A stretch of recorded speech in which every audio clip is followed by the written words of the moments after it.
Good morning students, मेरा नाम राहुल सोनी है। आज हम क्लास 12th केमिस्ट्री का लेसन 3 स्टार्ट करते हैं, जिसका नाम है इलेक्ट्रोकेमिस्ट्री। एक्चुअल में इलेक्ट्रिकल एनर्जी का केमिकल रिएक्शंस को परफॉर्म करने में बहुत बड़ा रोल होता है, और electrochemistry is the branch of science that deals with the production of electricity by the means of chemical change and the using of electricity to bring out a chemical change. तो actual में electricity से हम क्या करते हैं, electricity के use से chemical change को परफॉर्म करवाते हैं, ठीक है। और दूसरा क्या करते हैं, केमिकल चेंज से हम क्या करते हैं, इलेक्ट्रिसिटी प्रोड्यूस करवाते हैं। इसी को हम इलेक्ट्रोकेमिस्ट्री में पढ़ते हैं।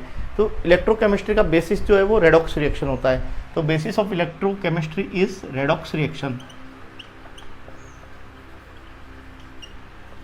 देखिए, रेडॉक्स रिएक्शन जो है बहुत तरीके की होती है। हमारे बायोलॉजिकल सिस्टम में भी बहुत रेडॉक्स रिएक्शन होती है, और बहुत सारी केमिकल रिएक्शन जो है वो भी रेडॉक्स रिएक्शन होती है। जैसे देखिए, photosynthesis, digestion of food, manufacturing of chemicals, extraction of metals from ore and operations of batteries and dry cells, ये सब जो है वो ये सारी जो है वो रेडॉक्स रिएक्शन है। अब देखिए, रेडॉक्स रिएक्शन जो हम परफॉर्म करवाते हैं, तो ये नई नई टेक्नोलॉजी में आजकल रेडॉक्स रिएक्शन का यूज़ किया जाता है। दूसरा, इलेक्ट्रोकेमिस्ट्री में जो इलेक्ट्रोकेमिकल चेंजेज है, ये एक्चुअल में क्या होता है, इससे जो इलेक्ट्रिसिटी जनरेट होती है ये पॉल्यूटेंट फ्री होती है, और दूसरा ये इको फ्रेंडली होती है। तो हम कह सकते हैं कि रेडॉक्स रिएक्शन हमारे सर्वाइवल के लिए, हमारे अलाइव रहने के लिए बहुत ही ज़रूरी है। तो हम यहाँ से स्टार्ट करते हैं इलेक्ट्रोकेमिकल सेल से।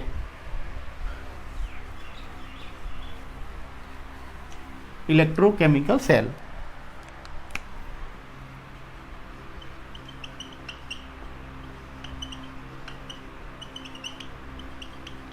देखिए, इलेक्ट्रोकेमिकल सेल को हम गैल्वेनिक सेल या वोल्टेक सेल भी बोलते हैं।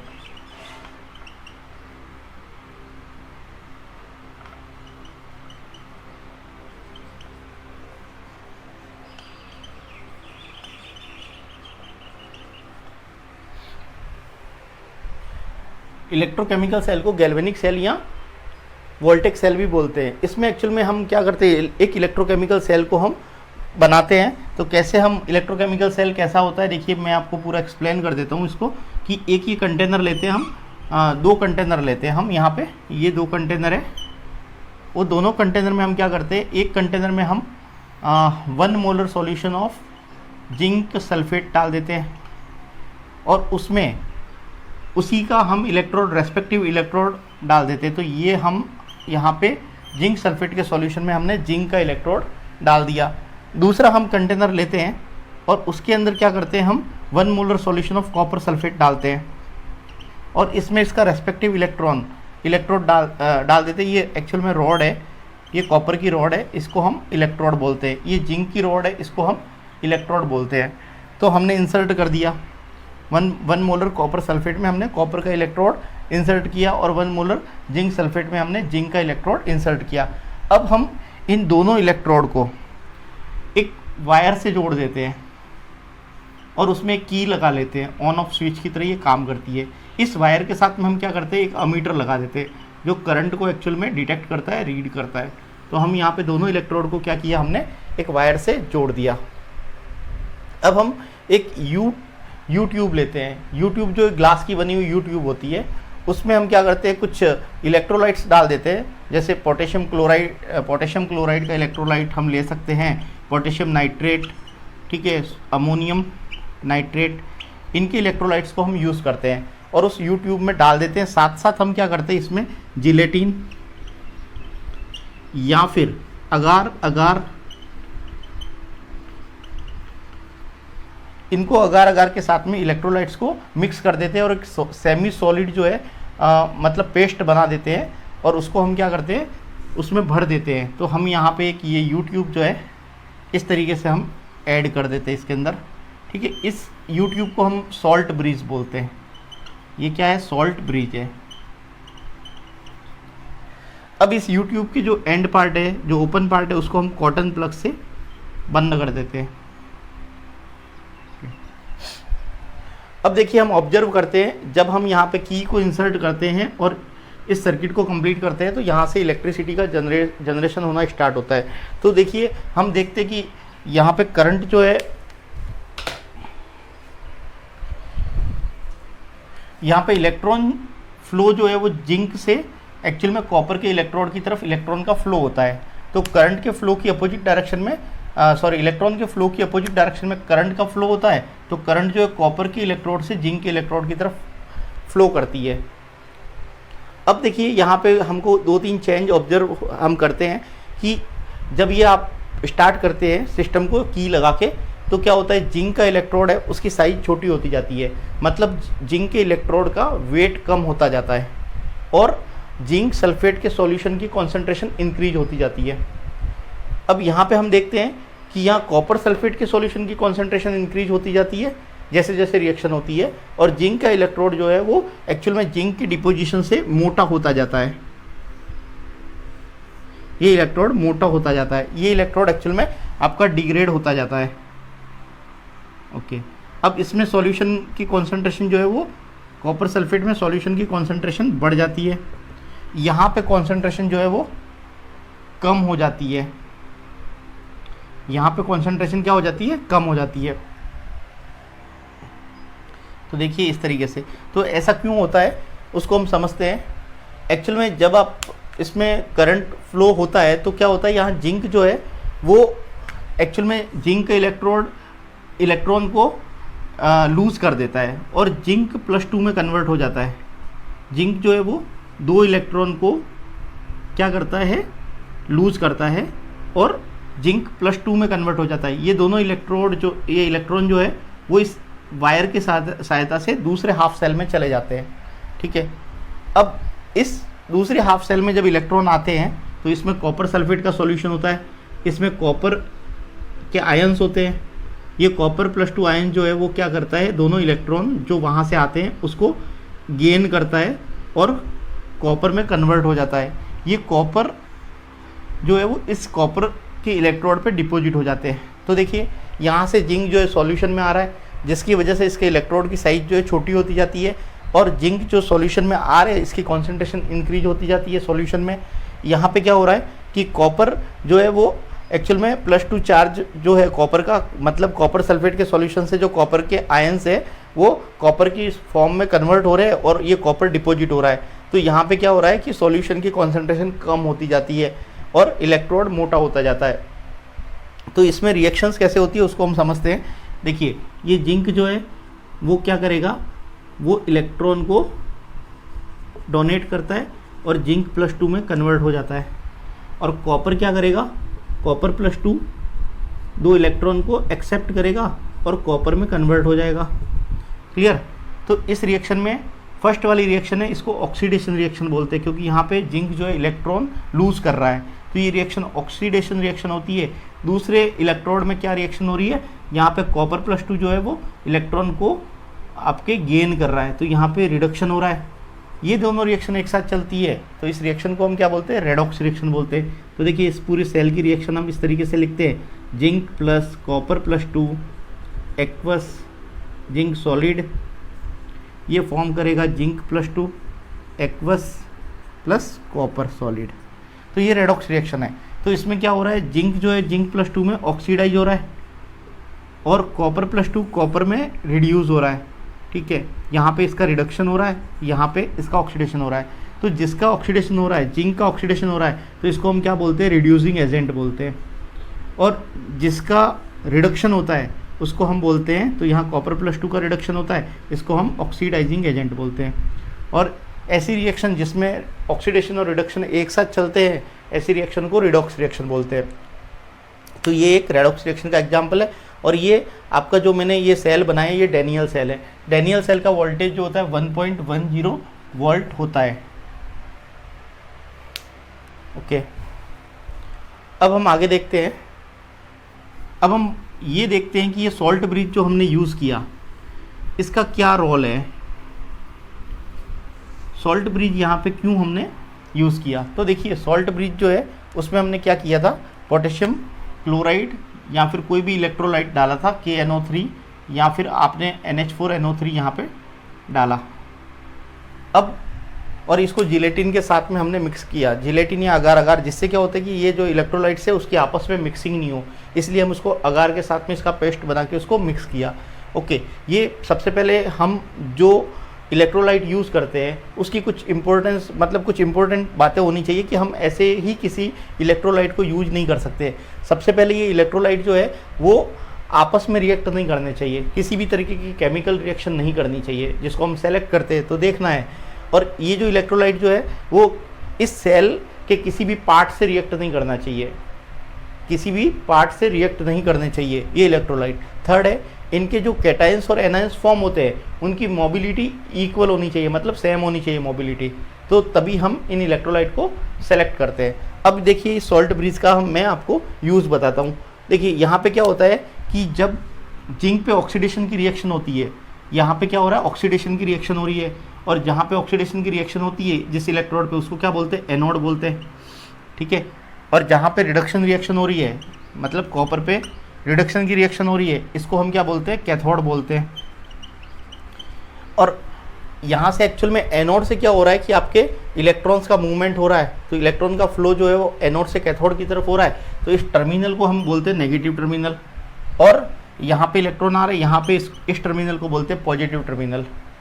ओके, अब देखिए सॉल्ट ब्रिज में क्या होता है कि आप जब यहाँ पे इस जिंक पे ऑक्सीडेशन की रिएक्शन होती है तो जिंक जो है जिंक +2 की फॉर्म में क्या होता है, सॉल्यूशन में ऐड होता जाता है, ऐड होता जाएगा जब जिंक +2 की फॉर्म में, तो क्या होगा, आपका एक्स्ट्रा पॉजिटिव चार्ज बढ़ता जाएगा।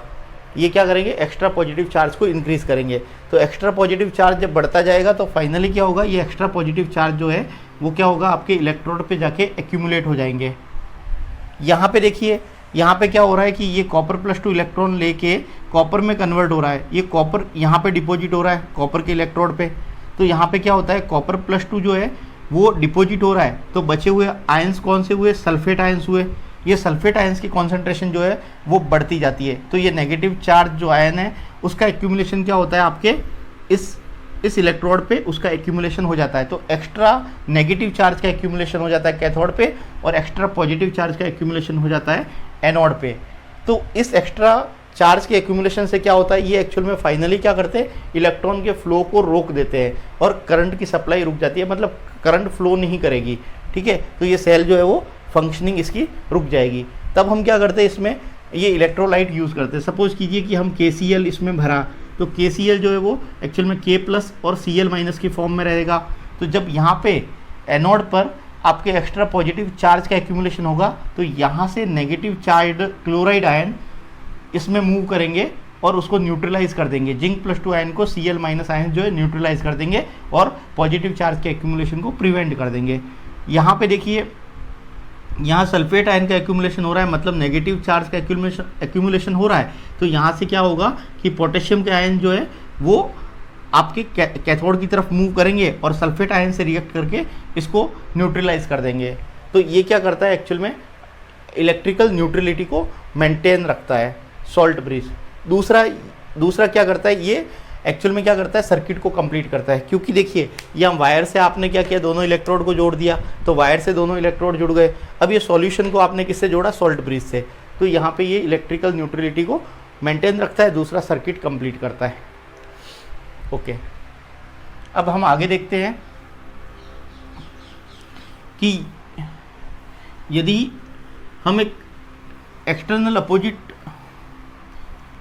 EMF यहाँ पे लगा लेते हैं, ठीक है, इस इलेक्ट्रोकेमिकल सेल में हम क्या करते हैं, एक्सटर्नल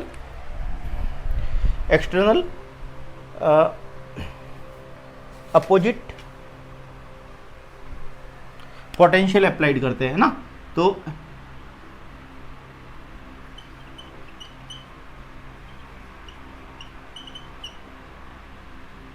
अपोजिंग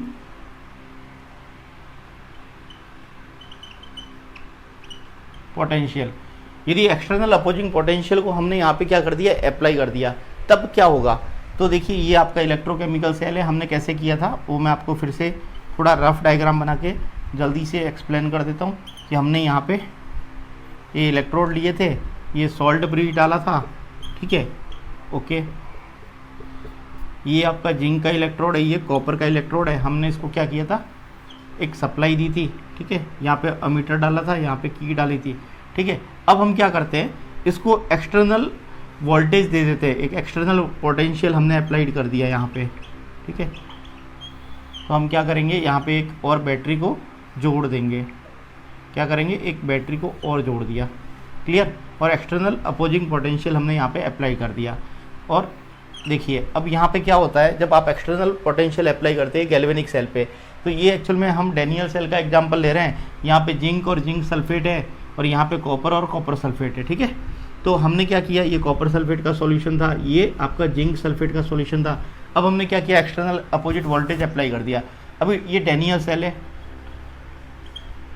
डैनियल सेल का वोल्टेज जो होता है वो अपना 1.10 वोल्ट होता है, ओके। तो आपने क्या किया, स्टार्टिंग में जब अपोजिंग पोटेंशियल उसको दिया तो क्या होगा, वो अपोजिंग पोटेंशियल जो 0 से बढ़ेगा वोल्टेज, ठीक है। तो मान लो इसकी रीडिंग जो 0 से बढ़ रही है ग्रेजुअली, तो ये स्टार्टिंग में जो है एक्सटर्नल पोटेंशियल जो है, जो वोल्टेज है वो, उसकी वैल्यू जो है आपका सेल के वोल्टेज से कम है, 1.1 वोल्ट है डैनियल सेल का, उससे इस एक्सटर्नल पोटेंशियल की वैल्यू कम है। तब क्या होगा, तब करंट का फ्लो जो है वो आपका कॉपर से जिंक की तरफ होगा, मतलब इलेक्ट्रॉन का फ्लो जो है आपका एज इट इज रहेगा, जिंक से कॉपर की तरफ इलेक्ट्रॉन फ्लो करेंगे, जिंक का ऑक्सीडेशन होगा और कॉपर पे रिडक्शन की रिएक्शन होगी, क्लियर। और कॉपर के इलेक्ट्रोड पे कॉपर का डिपोजिशन होगा और यहाँ पे इलेक्ट्रॉन का फ्लो इस डायरेक्शन में होगा और इस तरीके से ये सेल चलेगा।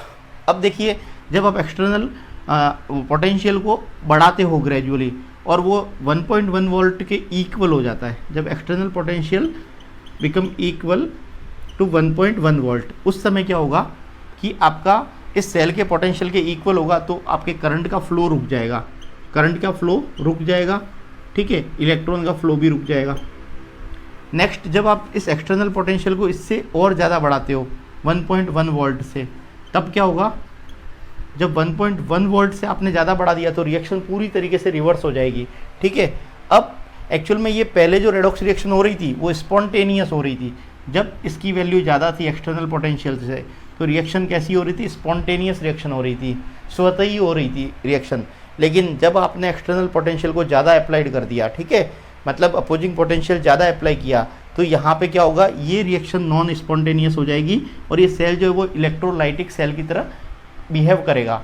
और तब क्या होगा, नॉन स्पॉन्टेनियस होने से यहाँ पे कॉपर का ऑक्सीडेशन होने लगेगा, कॉपर का ऑक्सीडेशन होने से इलेक्ट्रॉन का मूवमेंट कॉपर से जिंक के इलेक्ट्रोड की तरफ होगा और यहाँ पे क्या होगा, जिंक के इलेक्ट्रोड पे डिपोजिशन हो जाएगा, ठीक है। तो यहाँ पे इलेक्ट्रॉन की डायरेक्शन क्या होगी, कॉपर से जिंक की तरफ, और करंट की डायरेक्शन क्या होगी, आपसे जिंक से कॉपर की तरफ, मतलब पूरी तरीके से रिवर्स हो जाएगा। और प्रोसेस कैसा है, कैसा प्रोसेस हो जाएगा, नॉन स्पॉन्टेनियस प्रोसेस हो जाएगा, ओके। तो ये आपको समझ में आ गया होगा। अब हम देखते हैं next, representation of electrochemical cell. अब इलेक्ट्रोकेमिकल सेल को हम कैसे रिप्रेजेंट करते हैं उसको हम समझते हैं। तो देखिए इलेक्ट्रोकेमिकल सेल को रिप्रेजेंट करने के तरीके हैं।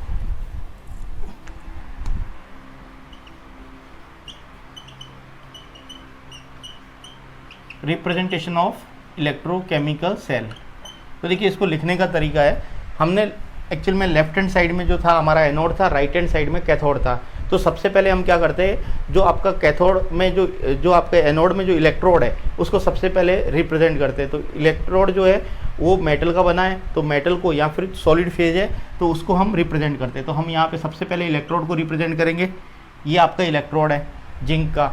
अब हम इसके इलेक्ट्रोलाइट को रिप्रेजेंट करते हैं इनके कैटायन की फॉर्म में।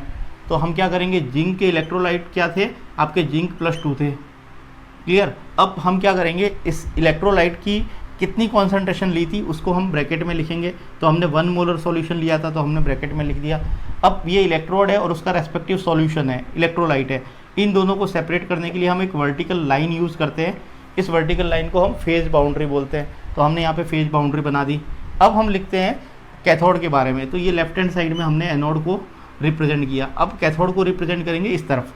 तो देखिए सबसे पहले कैथोड में हम क्या करते हैं, सबसे पहले इलेक्ट्रोलाइट को रिप्रेजेंट करते हैं। तो इसमें इलेक्ट्रोलाइट क्या थे, उसको कैटायन की फॉर्म में रिप्रेजेंट करते हैं। तो यहाँ पे देखिए इलेक्ट्रोलाइट से कॉपर +2, इसकी कॉन्सेंट्रेशन लिखेंगे, साथ ही साथ इलेक्ट्रोलाइट की 1 मोलर, प्लस आप क्या करेंगे उसके बाद में मेटल लिखेंगे या फिर इलेक्ट्रोड लिखेंगे। ठीक है। तो यहाँ पे इलेक्ट्रोड था कॉपर का, इन दोनों के बीच में क्या है, हम एक वर्टिकल लाइन डाल देते हैं जिसको फेज बाउंड्री बोलते हैं। अब ये दोनों जो है इनके बीच में हम दो वर्टिकल लाइन लगा देते हैं इस तरीके से, क्लियर। इस वर्टिकल लाइन को क्या बोलते हैं हम, सॉल्ट ब्रिज। तो ये आपके इलेक्ट्रोकेमिकल सेल को रिप्रेजेंट करने का तरीका है।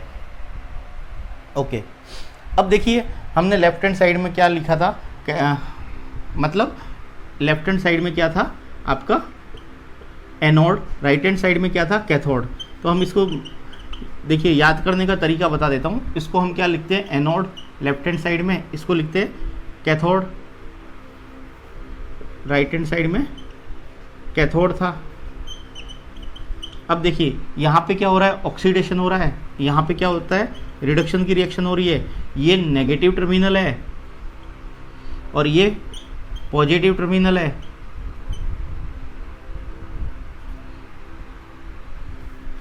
ये क्या है आपका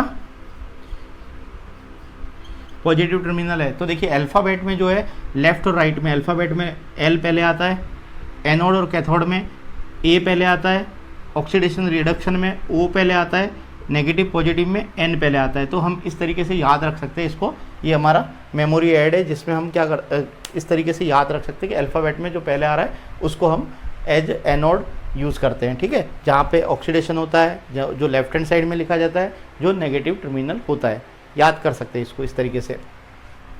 चलिए ये हो गया। अब हम आगे देखते हैं